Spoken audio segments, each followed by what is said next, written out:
வணக்கம். என் லைஃப்பில் இந்த மாதிரி ஒரு பெயின்ஃபுல்லான ஒரு சிச்சுவேஷனை நான் ஃபேஸ் பண்ணதே கிடையாது.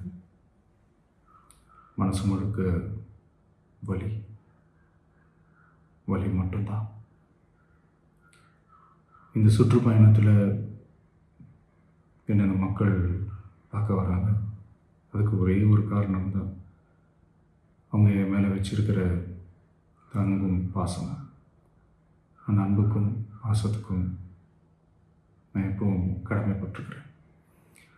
அதனால தான் இந்த சுற்றுப்பயணத்தில் மற்ற எல்லா விஷயங்களையும் தாண்டி மக்களுடைய சேஃப்டி, அதில் எந்த காம்ப்ரமைஸும் பண்ணிடக்கூடாதுன்றதுக்காக தான் அது என் மனசில் ரொம்ப ஆழமாக இருக்கும் அந்த எண்ணம். அதனால தான் இந்த அரசியல் காரணங்கள் எல்லாத்தையும் தவிர்த்துட்டு ஒதுக்கி வச்சுட்டு மக்களுடைய சேஃப்டி மட்டும் மைண்டில் வச்சுக்கிட்டு அதுக்கான இடங்களை சூஸ் பண்ணுறது, அதுக்கான இடங்களை பார்த்து பெர்மிஷன் கேட்குறது, போலீஸ் டிபார்ட்மெண்ட்டில் அதை ரிக்வெஸ்ட் பண்ணி கேட்போம்.